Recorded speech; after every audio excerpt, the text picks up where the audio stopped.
Greetings, Zimbabwe. Greetings, the world. And thank you so much. Welcome to earGROUND New Voices Amplified. Well, today I'm not going to be speaking to a new voice, but I'm going to be speaking to a legendary voice, a voice that has been making music for a very long time, but at the same time, who has raised so many voices. Based in Mzansi, South Africa, but originally from Zimbabwe. I'm talking about the Yeah. big Buffalo Soldier. Welcome to earGROUND. Yo, earGROUND, thanks for having me. It's a pleasure, to be here. Thanks a I lot. hope it's going to Thank be a wonderful one. Yeah. Great, great. It's an honor to have you on such a platform, and you have done so much for the industry. You have done so much for dancehall and Zimbabwean music as a whole. You have Yeah. carried the flag, raised the flag, won accolades, but your journey started in a very humble setting, Mufakose. Take us Yeah. through those early days growing up in Mufakose. What was feeding your imagination? Yeah. Well, look, Mufakose is a. I feel like Mufakose is a home of dreams. For when as a youth, if I don't know if you know a bit of uh, Mufakose's histories in terms of Yes. the entertainers or just maybe this people that played sport that came out of there. So the soccer stars, Bonana Dinda Ndlovu, Yeah. and so forth. There's been and Peter Nyamanda, the tennis players, the famous tennis players. It's always it's more like it's a community that kind of drives you. It inspires you to just want more because all we do when we were in Focus is just talk about dreams, talk about bigger dreams. What I mean, like we would share videos of my VHS videos of the Yo TVs, MTV, Yo TV, hip hop TV. So the whole cultures were there. It was hip hop, it was dance, it was reggae. My mixtapes from Anaja, BH, or even the local sound systems that were in the hood, and a mighty sounds, Yeah. redemption sound in the hood. So you'd find out, we used to say we like our own country, in our own city. And we used to always speak about that. That Mpakos is like its own country, it's like its own government, it has its own government because anything that you'd look for at that time, you'd find it in the hood. If you're looking for swag, you'd find it You in the hood. find it. You're looking for TVs Yeah, man. or You radios, find or radio, be whatever that you're looking for, parts for cars. Because the thing is, we always had somebody that worked uptown. There was always somebody in the hood that's in a good position in the big city. If not, there's always somebody. There's always some. Everybody had a cousin that's in the Europe. I mean, yeah, that's in Europe, that's in the US. That's bound to send you some sort of mixtape, some sort of the latest sneakers, the latest gear. So we were always up to date. I mean, it was never like we were in the hood, somewhere shattered in the hood where we are not exposed. Even before internet, we were yeah. good. Yeah. But the same neighborhood that had everything, it also carried a very big negative image. Yeah. If somebody mentioned Mfakose for years, it was Hmm. synonymous with crime, Hmm. drugs, and other things. But Definitely. you tried all of these things. How did you Yep. survive these things to an extent that you managed to dream beyond what people thought about the neighborhood that it came from? It's part of inspiration. If if you've noticed, most of the legend artists, even if you think of maybe let's say the New York artists or Jay-Z's, and them, who came out of uh, Brooklyn, you find out that the it's the hood is that hardship and is that negative um, vibe that that they or the place receives or the place gives out that inspires you because I believe where there's a blessing there's a case and where there's a case and there's a blessing. It's in those situations one has to choose a side or I mean or because you fight your demons and you also have your angels and Yeah, that man. you could fall for I mean at the point of time.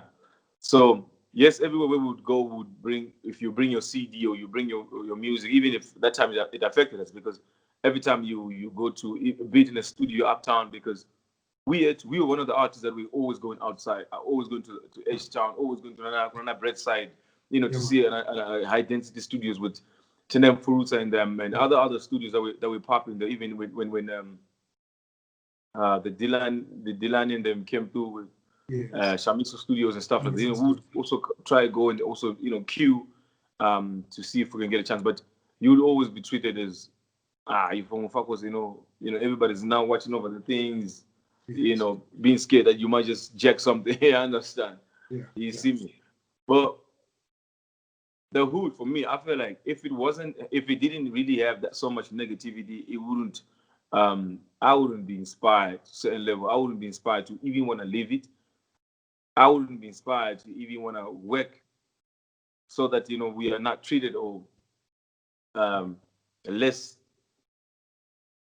So I feel like, you know, the negative, you know, is we use that to the positive. For me, I used it for the positive. When it's hard, when you're in a hardship, you want to work harder, and you know you feel like you have something to prove.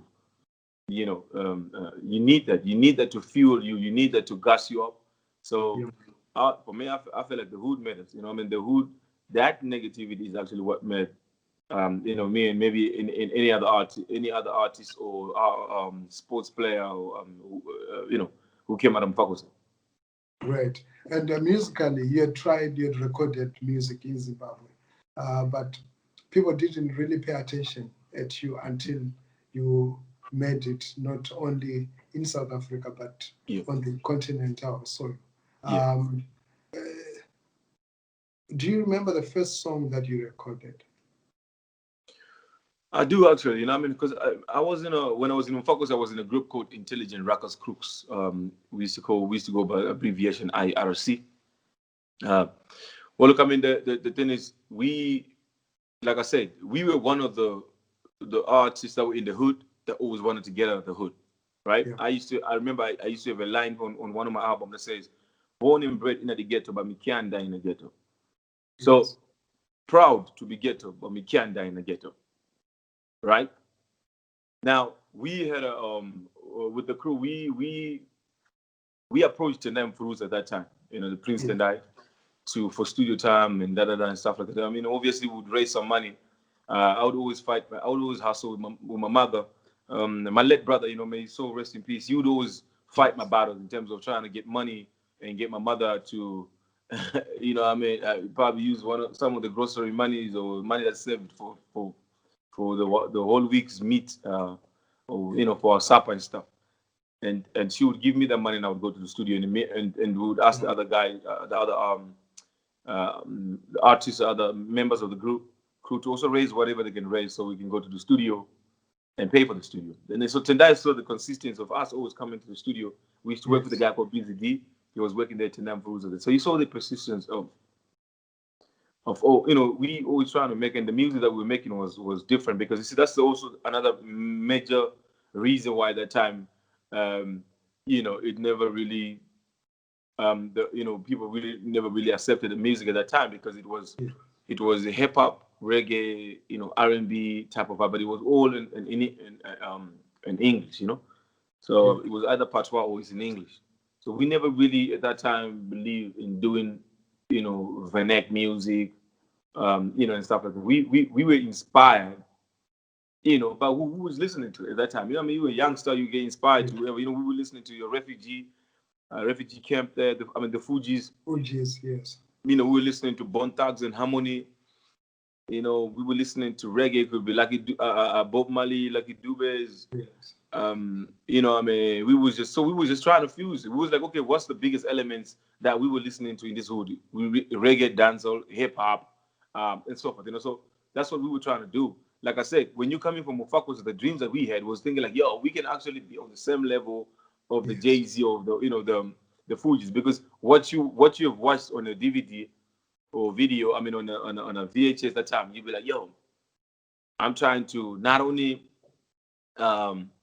copy that, but I'm inspired to feel like I can do it. If these black people that are also these black faces that I can see, they can do it, then maybe so can I, you know. That was the only reason. So it was never but why can I change it and make it local? Because we felt like there was already music sang in Shona, as in your Anasumbura music, you know, GT music, you know, the Thomas and the likes, you know. So that was the only generation that we could feel like generation and genre of music that we felt like it's either if you're singing in Sean and Venek that time, you are automatically going to be like your Oliver Mtukudzi, your Thomas Mafumos, Yes. and so forth. But then we were, so we was like, no, we instead of rapping in Shona or whatever, let's just do what is inspired us. So it was difficult. I remember getting airplay once on I think it was Tsitsi Vera. She used to do a radio show on Radio 3, the time when it was still Radio 3. She used to have a Wednesday show where she showcases young up and coming local artists, and people would your song would play 3 months, right? You would play once 3 months down the line, and people still remember your song because there was not so much local music being played locally. So yeah, man. I mean, then it came to the stage where there was now your Eben Grooves and da and stuff like that, and that was the time that I was already coming to SA and back and forth, coming to SA and back and forth, you know. So yeah. Wow, great. Settling in SA, was it an easy thing for you because you got to SA, but you still identified with Zimbabwe. You're making the music there, and I know a number of artists have had that kind of struggle. They've had to try and sound and identify with South Africa more than they do Zimbabwe. But you kept your identity. You kept doing music. Was it an easy thing for you to fit in and be appreciated being a Zimbabwean artist? Fans are quite difficult to. Let me start from there. Are quite difficult to you know, I don't know. You know, because you see, remember what happens is there's the music industry and there's the behind the music industry. There's, you know, the whole marketing, the whole how are we going to push this? How are we going to sell this? Who are we selling it to? Then you have different types of markets, right? You have markets that just wants to groove, you know. And then you have markets that have maybe they're high IQs and they listen to lyrics and the content and what you're talking about and how you're talking about, you know. I mean, and you have other art than people that just like, you know, maybe play music that just talks about, I mean, the lyrics they can relate to and be mainly in Venek, you know. But then I used to say one thing. I used to say, first thing first, right? When the soldiers used to go fight the war, they don't fight the war locally. They are sent out. America sends out soldiers to go fight the war. They don't want the war to come to, you know, America. They send the soldiers to go in the field. When you're trying to sell something, you have to go. If you remember back in the days, and our mothers, like even my mother, you know, she when she wanted to sell my tomatoes and whatever, she would have to go to Musika. She never used to sell the tomatoes right at their house, So there's already a certain confusion, you know what I mean, in terms of people with the people, in terms of what are we doing? Are we trying to export the Zimbabwean music, or are we trying to create a Zimbabwean market to invite people to come to, I mean, us? And are we waiting for someone to come and knock at our door? Yes. And you know what I mean? So with me, I had to choose, like, okay, no, do I only want to do it for a classroom or for a whole school? Do I want to sing for just my Mufakose or for Harare in Zimbabwe? Do I want to sing only for Zimbabwe or for South Africa and Africa? Which is the hardest choice. Yes. The hardest choice for me, I always say it's not even about, oh, okay, you know, you were accepted or whatever. It was the hardest part of it was to say, you know what, I'm going to do this music for Africa, but then I'm ready for that battle. I'm ready for it, and let's see, you know, if it's going to work, and am I going to be accepted? But I just want to be, you know, the risk and and the balls to want to take up. I'm talking about 10, 15 years ago when it was not possible, when there was no social media like now. It was not possible. It was 10 times harder than it is now. Than it is now, because you will not take, you can't post and take anybody that time. So meaning if I'm reaching in Nigeria, they've broadcasted my music to Nigeria for the Nigerians to actually hear about me. And this is the time when I went to Nigeria. I remember going to Nigeria 2011, and I saw everybody singing, everybody put your zanza, they could not really pronounce the Zan, but they were singing it. And then I asked him, I was like, yo, that's what I started. I was like, yo, I came from Mufakose, and I remember telling my homies, one day I'm gonna have my video play on this channel, or meaning channel all the time. I remember channel they just launched 1997. Yes. Eminent. I was like, yeah, one day I'm gonna have my video play there. And my homies were laughing. They were like, but it's not possible. Certain dreams, but it's understandable because I'm different from a boy who's already here in South Africa, in Soweto, who's already privileged. Who all he has to do is just get in a combi and maybe go drop a CD. Because remember that time we had to drop demos. He just has to go and drop a demo and stuff like that. And at that time, it was really about talent. It was not about the connections. Who do you know? PRs, marketing. No, it was just about talent. You had to be talented. You just had to be talented. If somebody is, and because talent was rare, it's also at that time to just find a rare, someone who can come and maybe just spit bars or sing very well or whatever. It was really, really rare at that time. So all they looked at it was talent. Was not really about about what budget do you have to really promote yourself or whatever, like what we're facing now. So for me, the major and big challenge was to want to tackle in the intercontinent. Why not? I want to take it to Africa. That was hard. That was the hardest thing for me. You know what I mean? And for most people, they would think, but why didn't you? They would have expected you to be like maybe you are if you make it in the US or you in the UK, and then to just continue singing maybe with songs that Zimbabweans can relate to, or maybe songs that Shona, people that only speak to Shona can relate to. Which for me, I always like, but there's also Matebeleland. We must also think that there's also developed people in Zimbabwe, not only Shona people. So we have to kind of find a balance. That's one, And then two, I felt like I wanted to reach out. I wanted to be a Zimbabwean artist that the culture, because I am Zimbabwean and where I'm coming from, it doesn't matter even if I'm singing R&B, my brother. An American artist or an American person, an American listener can hear that there's some melodies and tone that is not American, that I carry because by birth and being brought up in Zimbabwe and Mufakose, as you do, you can't run away from that. It's something that's with you. But I know that as the local and the organic people who still feel like you're trying to be Jamaican or you're trying to be American or you're trying to be you've lost that there because it's not really the authentic Zimbabwean stuff. Where for me I was like but yes, I understand that part. Can you guys just relate with me being your Zimbabwean brother, but who's out there trying to promote our culture, trying to promote the music, or trying to put a Zimbabwe on the map. However, that can be because you cannot expect.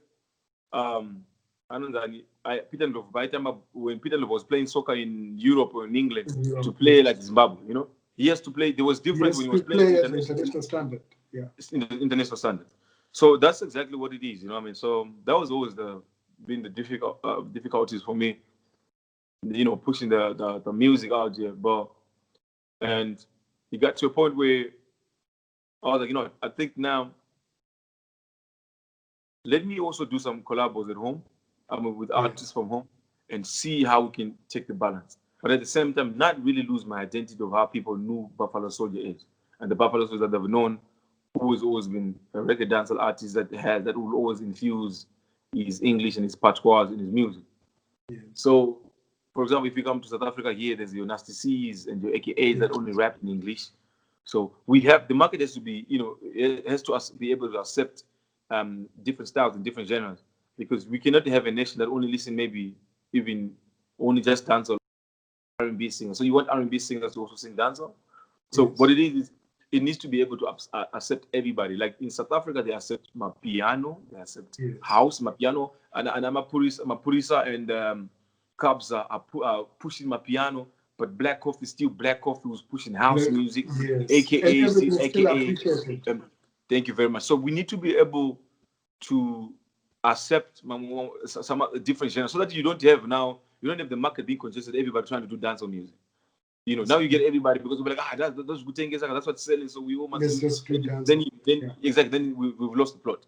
So we need to be able to accept all other genres, R&B, hip hop music. Yo, when I grew up, the time when we grew up, there was everything, bro. There was R&B, there was hip hop. Sungura was playing, Kanini was playing. Thank you very much. So that's why I think that, you know, I mean, that's what we should take it. You know, what I mean, for me, I like, you know, let me just collab. Let me do some other collaborations. Me and Winky was always talking. One other guy once asked me on Twitter, like, yo, Buff, why don't you do other features with? You mentioned names. I was like, no. With me, it's all about the vibe.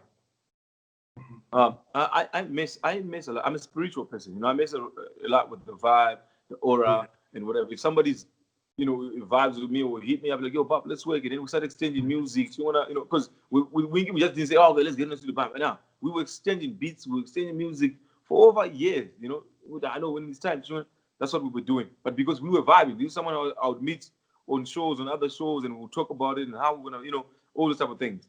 So that is very important for artists, because then you build some sort of relationship while you know what I mean. So because the guy was asking me, so do you only wait for people that hit you up? I'm like, nah, I didn't say only people that hit me up. If we vibe, if we are talking, we're communicating, you know, yo, Buff, you know, maybe you DM me, I DM you, yo, you know, check out this music, yo, I feel, you know, we should work. Then we definitely want to work. You know, so that's how it is. Because I also have people in my team in terms of the music side, my producers and people that I work with, and also maybe some management as well, that also have to, like, you know, kind of listen to the work and be like, yo, you know, this is something we can play with, vibe with, and whatever. Sometimes I just use my own creativity, be like, yo, as an artist, I think, like, you know, I can vibe with this and just bypass the whole management and what, you know. Wow, great. Would you say Izandla Phezulu was your biggest break?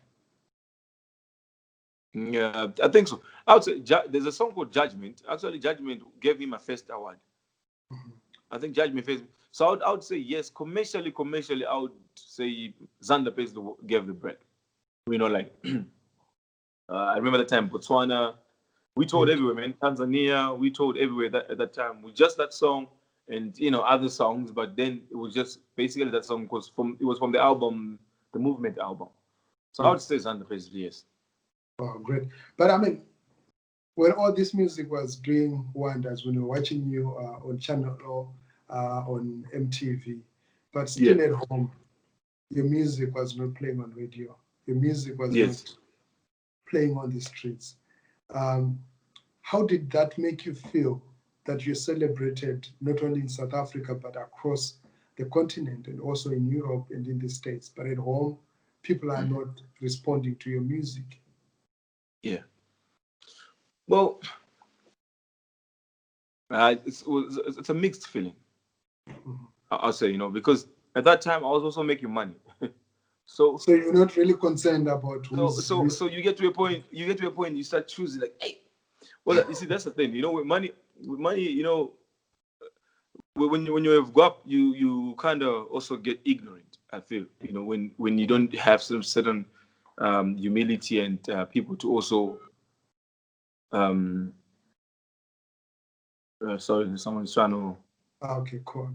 Okay. Someone is trying to call the. Okay, that's fine. Yeah, so when you have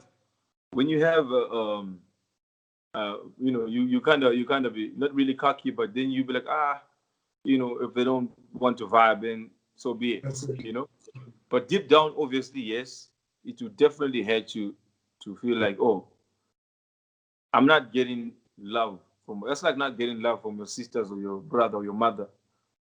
You know, that's what it's always been like that. It's like when we were trying to push music, and then our parents were like, "No, go to school," and you trying to sing for them, and they still don't want to listen. It's pretty much the same thing.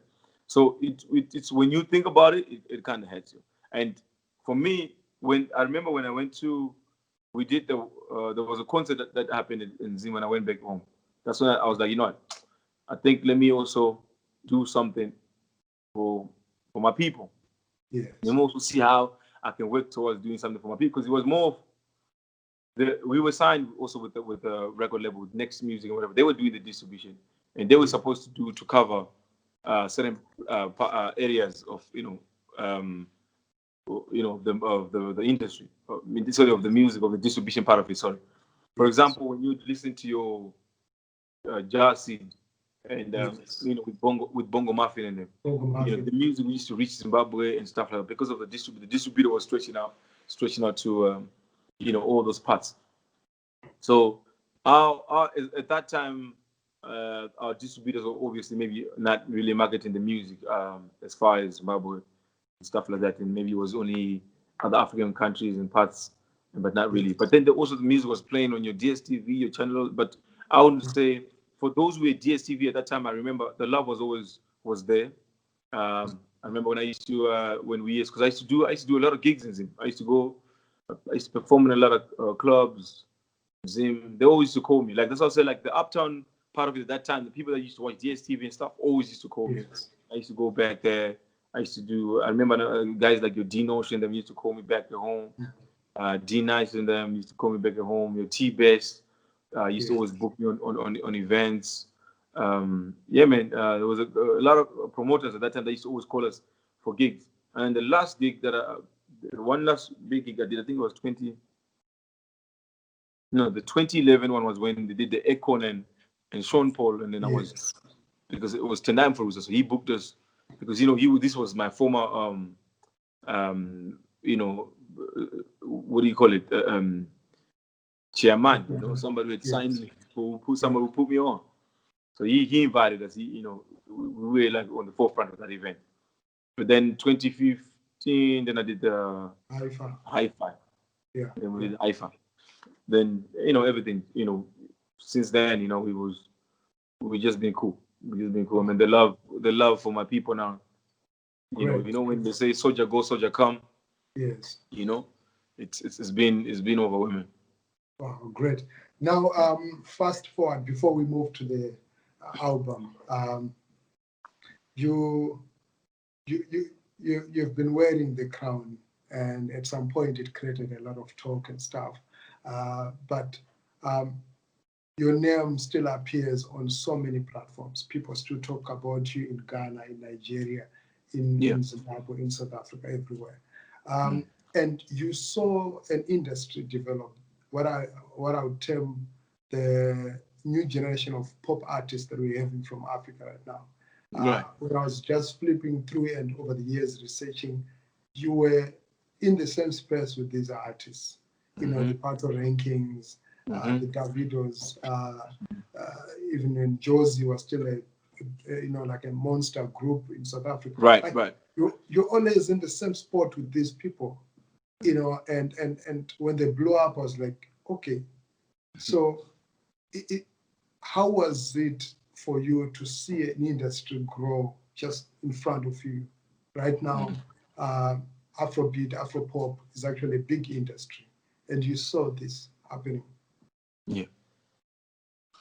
Well, look, I was fortunate enough to be signed by Africa #1 DJ at that time, DJ Waxy, who's originally from Nigeria, So he's the one that kind of exposed me to a lot of the Nigerian music, Fela Kuti's, Jack Mashek, Lagbaja, most of the artists from Nigeria and stuff. I was exposed to a lot of African music, at that time.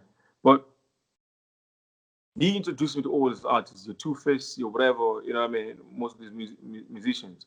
And I kind of saw the drive of most Nigerians and where it comes from. Like, I don't even have to call it a secret to say where does the Nigerian drive comes from. The Nigerian drives and the Nigerian force comes from the financial injection. It's from the funding. It's from the money. The music is sweet, yes. The music is sweet. The music is good. You can't rule that. Remember, like it's like when luck approaches, you also have to be prepared. Luck is preparation of opportunity. So besides that, the music is good. They also have good funding. Now Zimbabwe has good music, but there's no funding. You get what I'm saying? So we have dope music, but we don't have funding. South Africa also has good music, but the funding comes from the corporate there and there. When when artists like Black Coffee is chosen out there and or maybe Casper, maybe AKA or Nasty C, it just circulates around a few, elite, like maybe 5 artists, 10, and stuff. But the thing is, in Nigeria, it's for almost everybody. Everybody in Nigeria, Ice Prince can be out there today and do a song with Jay-Z or whatever because they have the budget. Now in Zim, there is Bingas that has the budget. You get what I'm saying? Yes. Bingas Zirigo that have the budget, but then they still have this thing of they would put jealousy in business. They would think that okay, if I put if I promote this youth, now it's that thing is I'm like, dog, even the people that signed that P Diddy signed, he knows the consequences. That if I sign this kid, maybe tomorrow you must be what you'll be working like this. But what do you do? That is why you present a contract. That's why you bring a contract. If he's he wants to walk around like this, the contract still binds you in a certain way, So because it becomes business. Because it doesn't mean that when Coca-Cola is signing someone to be a CEO, they're not going to now buy the Lamborghini, like the owner of the company also now starts showing off. No, but they still know who the boss is because the contract still binds you. Now, that is the part that they don't understand, that as long as there's a contract that binds an artist, but because they want to do those things of, I remember Bukanda got 5,000, Bukanda can America, let me, something. But then there's no contract binding. That's why those youth will jump from you to another person, to another person, to another person. And then you start saying, no. You need to create some sort of what? Binding. You bind an artist, you ground an artist, you present a contract and you sign him properly, then you now know what for the next 2 years I'm going to spend $50,000 on this kid, but I'm expecting to get $100,000 back or whatever amount back, right? That's how you find out. For now, if you look at artists like your Pato, the artists that you've mentioned, even your Burna Boy and whatever, they always had some sort of sponsor or some sort of chairman, a guy that was sponsoring, that was funding them before the major record label comes and sign and give them $1 million or $2 million to sign them. They have someone that's funding them. This is interesting. I've always been doing it myself. What people don't understand, people are quick to, people have been judging me throughout the years. Hey, what? Hey, but Buff said, who does augment my levels? Levels have changed because they are now costly levels. Now we're talking levels of, okay, let me explain something. Not even one day did people ever thought that, African music will be where it's at now. Yes. Now, African music only really got to be where it's at now because the international record companies felt threatened with Afrobeat and Nigerian music coming into the Western world without their control. Once again, what did I say? You find the situation. Yes. You have to sign the situation so you can control the situation. Now, what they did was like, okay, this music is coming in America, whether we like it or not. Why? Because a Nigerian guy probably had $50,000 to go pay Chris Brown. A Nigerian guy probably has $20,000 to go pay for some PR and marketing in America to promote his music. Yes. Now, I can be taking almost pretty much all my savings now to say, let me, sacrifice like this. I've been sacrificing already. I do videos. I continue to do. I continue to give the material. I continue to do, but to say, Buff, why don't you also, pay for? Because I know what Wizkid or maybe Davido or Burna or these artists are doing to be on that international platform. Like I said, it's more like I know the secret, but something that's like it's out there now. It costs money. It will cost you a lot of money. Everybody jump into Jerusalem, but it's not like Jerusalem woke up, it magically became a big song. There was a budget that was put to promote the song. A budget over 500,000 rands to promote the song. The song, not the album, the song. And this is something that's missing in Zimbabwe. There is not much money being put in.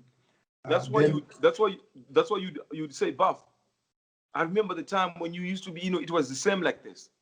But if you look at that time, artists were not internationally known globally. The time you're talking about, we were still just continentally, like in Africa only.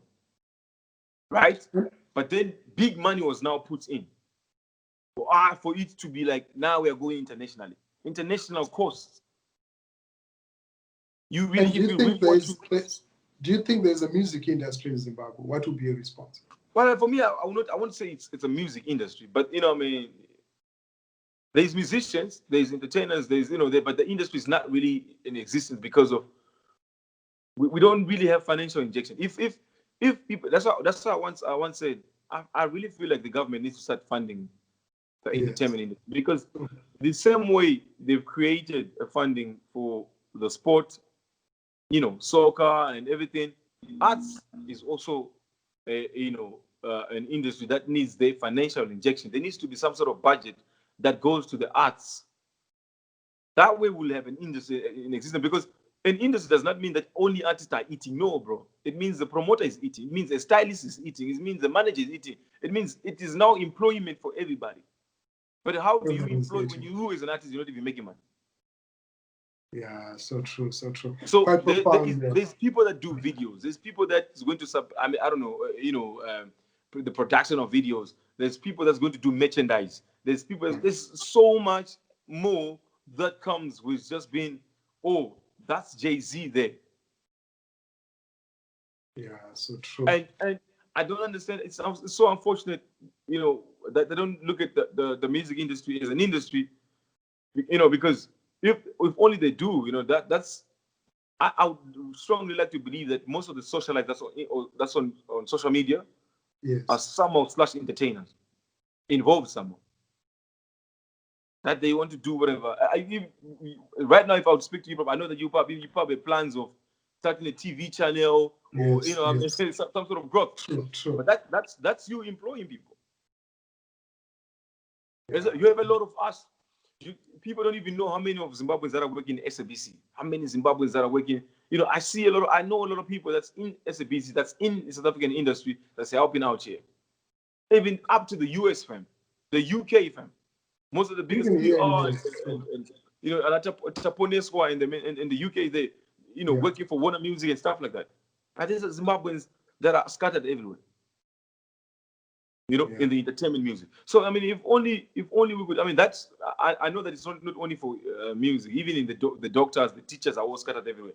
I understand that, but I'm saying, like, talking on our part as entertainers in entertainment music, and how much they could benefit from just also creating the entertainment industry. Yeah. So yeah. Wow, thank you so much. It's quite profound there. And you are involved in so many things. You're not just an artist. We see you directing videos. We've seen some of the award-winning productions. Let me put the power. The phone is about that. Oh, okay, cool. And you. Because if only they do. We close the conversation. I want to talk more about your album, but also your involvement in different productions. We've seen your hand in so many videos. Some silently. We still see you. Playing a part. Can you just give us, a bit of insight into that? Like, what role do you play? How are you doing this? Like, are you a producer? Are you a video director? Well, look, I mean, throughout the years, right, I've learned to do pretty much everything myself, videos and everything, because of I used to work with one what do you call it? Artist from Nigeria. His name was Ego. He was starting it after that time. Yes. Ego told me, like, yo, listen, he was doing film. He was like, Buff, listen, you need to pretty much do everything. The guy used to do everything. He used to produce, sing, rap his own music. Produce and direct his own videos. Edit his own videos. So he was like, yo, Buff, you need to learn some of this shit. So there'll come a time when you need to do everything yourself, man. I was like, all right, cool, man, cool. So I kind of used to follow him around, and learned, when he direct, I produce for him, put everything together. Till the day he's like, yo, Buff, I'm moving back to Nigeria. I was like, okay, no, I think now I just gotta start doing it, all out, all the way. So I started doing pushing most of my videos, and all my past videos. I'm always hands-on. I'm involved. Then I've helped some of my friends, artists. I don't do directing, music video directing, or producing for everybody. I just do it for people that I'm close to, and people that are that ask me for like, yo, Buff, can you assist? And then I see if I have time, and then I come to and whatever. But usually I used to do it for people that were close to me, like when I would do it for Queen V. I've done all of her videos. Yes. I would do it for other there's a lot of artists, like when I'm working with Winky D. Yes. Or I'm working with. There's so many other artists that I helped, and I'm just like low key, assisting and stuff and the videos. A lot of Nigerian artists that shoot here in South Africa as well. But yeah, it's for me. It's always like, and then the music part of it, the producing. I work with GT Beats as the producer that I Yes. work with him. But then I co-produce some of the stuff. Just come up in the studio and bring up an idea. Then he construct everything. So yeah, man, that's I've Great. always been hands on. Always been. Great. And Unity is out. It's a beautiful album. I listened to it, and I think it's one of the projects that listen to it. You don't need to listen to it in a rush. It really takes time to go deep. Um, the biggest message that I picked from the album is that there's a lot of consciousness. You're talking of African Renaissance. You're talking of self-pride, believing in yourself as a black person. And what I found maybe more interesting is the collaborators that you brought on to the project. Yes. From your Magical to Mr. Cabrera to youngster CPT and this lady from Malawi. Yes, Zani Shale. Yes, and then you brought in some amazing artists. iOctane is also featured on the project. Yes. Can you just maybe briefly tell us about the album and what was going on in your head when you made up the whole project? So some of the songs, I've just been hesitant, in terms of releasing albums. That's why I haven't dropped an album. I think for the last 6 years now, I haven't dropped an album. I've been doing singles and EPs and stuff, But it got to a point for me. I started feeling like, yo, man, albums are a big record. Are a big, it's you can't just do an album again and just do an album. You know what I mean? I was trying to think of how do we do, how as Africans, urban artists, Africans of the new generation can do classic albums. Yes. How do we have to chase hits, or do we just have to get in the studio and be like, yo, let's just make music and then see how it goes? That's what I was trying to do. I had to meditate on that level, and I feel like lockdown for me helped a lot. It was a blessing and a curse, because it gave me time to just be like, let me create content. Let me work and create content. Let me create content. If you've noticed, most of the time on my posts on social media, on Instagram, I was doing some videos, some skits, some videos, some comedy. Yes. That was just me. That was just me in my zone, and I felt like this time helped me create. I could do a song, and there's so many other features I needed on the album. But like I said, some of the things cost budget, and for me, I'm not an artist that's going to pay another African artist or whatever. I think I would have to. I can say I paid my dues, not to do certain things, unless if you say no, we want to pay for a feature with Jay-Z. Okay, that's different. But locally, I feel like if it's like that, then let's not work. It's fine. So the most people that I work with, people that I'm friends with, and people that we've always been talking about working. Every time when we see, yo, Bob, we should work. Yo, but I met youngster first time when he was still just started. He was doing a song with Maraza, and then I was like, yo, we should do something, man. He's like, yeah, Buff, plus I like the reggae dance and whatever. And he was, he's always been chilling with Hajila there. Hajila's I don't know from he's in Cape Town. Hajila's in Cape Town. So they've always been from Harare. Thank you very much. So that's why Hajila's featured on the Irie video. Was Hajila dressed us.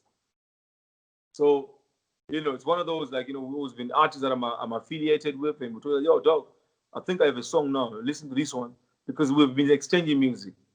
Listen to this track. Let me know what you think. Okay, yo, dog, I vibe on this one. And that's how we were working. And with iOctane, the relations with iOctane, me and iOctane used to speak on DM, but then it was strengthened by the rhythms that I jumped on with the natural guys and Sponge music from the porous rhythm, the no man bigger than God. That rhythm that is from there, that relationship built, became stronger. These guys actually represent me in the Caribbean side there, Right. They were like, nah, we like your sound. Not only do we like your style, but we like your personality and we like your drive, your hustle. Because with me, everything that I've achieved, I didn't achieve because I was like, God will do it for me. No, it's because God helped those who helped themselves. I get out there and then I still hustle. The same energy I was applying when I was in Mufakose is the same energy I apply now, all the time. When it's time to push, I just go hard and just, persistent. Yes. So they then spoke to iOctane, like, yo, let's do this, and iOctane liked the idea, and me and Beanie has always been friends, and I just like, Elder, I don't want to. We've worked before. I feel like when it's next week, I need to be in Jamaica. We're working together and whatever. But for now, I just want you to do some interludes for me for the album and stuff. I was like, yeah, man. So he did some other interludes on the album. Then the rest of features like your looking view. Me and G2 could do a song like, yo, this song sounds like we could put like a pop group, a group that's gonna pop. Then that's how we like, yo, we started thinking, like, yeah, looking view. And looking view had worked with me and them. We spoke on we speak on Twitter, and they'd worked with one of my friend from the group in Tanzania, from Uganda. Radio and Weasel. Radio Weasel. Oh yeah. Yeah. So made so much in peace. Yeah. So when we was always, because they done a song with them before with Looking View, so that's how we were like connected. Because when they were here shooting a video, it was we just spoke about it. Yeah, one day, we should do something. Yeah. So it was a time for me when I heard that song. I was like, yo, that's Looking View. And then I was like, it's because I'm not trying to like, yo, this one will be a hit. Let's do a hit. I'm surprised that other songs are coming out and people are like, yo, this is like a hit. I'm like, yo, but that was never the intention. For me, I just wanted, I just wanted to make music for him. I just wanted to go back to the music because everybody is on the cloud, even on the music, The cloud is, for me, I feel like it's okay for social media. But then on the music, I feel like we still have to try and do music. Before before we totally lose it, because we can't always be driven by what's trendy, what's hot now. If it was that, you'd have had me dropping some other what do you call it, Rudy Rich type of trap music on the album or whatever. I wanted just to do music, and I was like, yo, you know what? Let's just do music, and then that's what we did for the album. And the Unity album was like, this album is meant to bring unity through music. I mean, how do we unite? How are we gonna do that? It was a statement that Fela could say: music must not be meant for people to only dance for, but music must also be made for people to be, conscious and teach people, and not only teach people and keep people aware, and it should be like a message. Music should be a message. So you send the message to the people on, because a lot is happening in Africa, and we just all blinded by what's, by the posts, and yet there's so much that's going on. So for me, I wanted this album. I was like, yo, this is what I wanted. I just want to make music and let people listen, and then people look at the lyrics and they can see what what we're trying to do and stuff like that. Going forward, let's just make music. Let's just try and make music as much as we can. As young artists, always have to wait till like we all to start making, music with a meaning. As young as we are right now, it's we have to play our part. So this is me playing my part, in amalgamating Africans through music, creating one market. Because the goal at the end of the day is for us to create a one market. Why can't we also have a market that, like, when Beyonce drops a song in America, the whole world knows about it? Yeah. Jay-Z once said, before Africans make it out there, they have to make it in Africa. They have to make it, in Africa first. We still have to conquer Africa, as African artists, So it's a journey. That's why the goal of the United Nations of Africa record label. That was always been the goal. And in the beginning, the record label used to have artists from Angola, Zim, Queen V and them. And then we used to have a lot of artists, but artists grow, and they also want to be independent on their own, which is exactly because as we started, we were just like a team, put artists together as a team. We just move as a team. And with me, I'm one guy that even when I own a record label, I don't really like binding people. I don't really like owning people. I want people to still, because I'm an artist, I still feel like an artist, and I still feel for you as an artist and how you feel and how you feel it. I feel like we can be a gang. I feel like we are more loyal with friends because I'm, as Buffalo Soldier, I'm an artist and myself, my own brand that's also pushing, that's also going out there and performing and whatever. Why can't you also get the same platform and be eating and be doing your own thing and da-da-da? That's how I look at it. It's not about binding anyone and whatever. I've never been that kind of guy, But I'll tell you now, there's so many artists that's in the industry, artists, video vixens, everybody that passed through my hands. But do you feel appreciated? Do you feel that you get enough appreciation and enough recognition for what you've done and contributed to music? Not really. It's not. But for me, I feel like the spirit world matters the most. You know what I mean? Because that's what I gone for. Because I feel like, okay, if I'm making my God happy by doing his duties, because if he's bringing someone so that I assist or that I help, and actually it happens that this person is helped, that means he designed, he made sure that I was part of the path and part of the puzzle of this person, as a ladder to help and whatever. So it's not in my power. So for me, I'll be happy. I just be like, look at me, yo, be happy. And when I want to be too proud, I pull myself back and be like, yo, all glory to God. Yeah. So it's not in our power, because I also was helped by someone. That someone was also put in by someone. So it's not in our power to own the platform, to own, oh, yo, I put you on, though. No, it's not like I put you on, because you were put on too. You're just doing God's job, you're just doing God's work. And it was God's plan. You were part of the path of the destiny and the path of where that person was supposed to pass through to get to where they are going. So yeah, so for me, I never really hold, that as, you understand. So wow, thank you so much. It's been great. It's been awesome. Still had a lot of things that I wanted to ask about, but we'll have to do it. I know one day when we meet in person. No, we have met in person. You remember you did hi-fi and I brought you the dancers. Yes. Okay. Oh no, we'll meet in person again. And then we'll talk about other things. Cool. But I wanted to ask right now, 5 artists from Zimbabwe that are on your playlist or on your radar right now that you'd say Zimbabwe should definitely keep their eyes on these artists?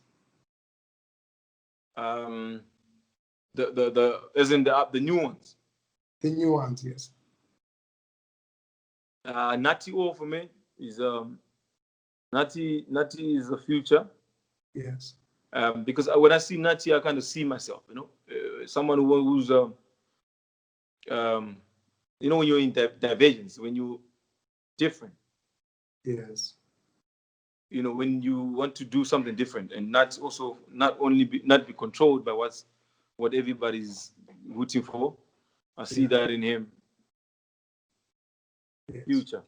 The Anita Jackson. Hold on. There's someone else. There's a kid that's rapping. I've forgotten his name. Holly. There's a new rap, but he's trapping. Holly 10. And then lastly, I would have to say Confused. That's awesome. I like his new song, 9, top track. Yeah. That's a fire tune. Great. 5 years from now, where do we see Buffalo Soldier? Yo, I told people I feel like those artists that you just mentioned right now, I feel like I just started, because the difference is when I left home and I was like, yo, I want my music to play on Channel O. That era for me is done. Now I'm on the, yo, I want to see one day on the BET and the Grammy Award. Yeah, man. That's where I'm at now. That's what I'm telling everybody. Because that time I used to speak it. So I'm trying to speak everything in existence. You know, I'm speaking in existence. I see myself at the Grammys one day. You know? So I'm looking, I'm thinking, and I'm imagining, I'm meditating the global platform. That yes, we've reached Africa, we've reached a certain level. Yes, not all African parts of Africa know about us, but we've done what we can do in Africa. It's time for us to take the arts globally. So that's where I'm at now. 5 years from now, you're looking at a newly signed Buffalo So young artist, a young OG, Yeah, man. but a newcomer to the world. You know, Right. that's where we are. Wow, thank you so much, Elder. I really, really appreciate your time. No problem, fam. It's quite profound. You know, a lot of the things that you said really opened my mind to so many things, because we're constantly referring to South Africa as an example of the successful music industry. And at times we're speaking from outside, but you are speaking from within. You are there, you're deep where everything is happening, and you understand this game for so many years, and you've also built your own career in the same environment, and break those borders where everybody wants to go, going international. So yeah, thank you so much for inspiring a generation. I know some people would think, oh, Buff, we don't hear much of his music, but Unity is out there, and I think it's something that people should definitely. Yeah, that's exactly for everybody that's always like, yo, when you gonna drop an album? When you gonna drop an album? Because to some it felt like it was a day, like, yo, we want to see if he can make an album. Yes. I've been making albums, you know. It's not like, oh, let's see if he can make an album. I can make an album, but to me, it's always because if you're a creative mind, people are different sets of types of creatives. Me, I constantly judge myself, constantly, I'm too hard on myself, and I'm a very calculative person. Yes. So because of that, I have back and forth. I can go and scrap it. I can record something now, go home and be like, I want to change this and that and this. I remember the time when we finished recording in Rugare. I told Winky, like, yo, I feel like I want to change ABC. My producers, Winky, and them, they're like, fire. It's enough. That's it. But that's how it is. Even him, he's also very calculative and hard to himself type of creative. It's like that. With so I'll go back and forth. But I knew I needed to give my people a bag of something. So here's the body of work. The Unity album is out. Go and listen to it. Don't be quick. Let the album grow in you. You'll see, and you'll understand where we're trying to go with this. Great. Before you go, people have been asking, and I try to ignore the question, but it keeps popping, and you just mentioned now. Would you have an idea when your collab or the video for the collab we did with Winky is dropping? It's gonna drop. It'll drop pretty soon. Trust me. Everything is come down. Look, the song is Ndijgamari. Yes. We could not drop that song even in Corona time, or drop it even just before, because just before there was a situation at home, and so the timing is always just continuously being bad. The song needs to drop when people are in that good mood, and people are just like, the fun mood, and then it's definitely gonna drop. But I would say anytime soon it's gonna drop. We had a discussion about it. Yeah, we're discussion about it, but it will drop very soon. Yeah. Okay, great. Wow, thank you so much, Buffalo. I really appreciate your time, and to everybody who's been watching, it's been an awesome 1 hour. I've been speaking there to Buffalo Souljah, and it's a beautiful Friday, and stay tuned. Some would want to hear just a snippet before we go. Just capiz.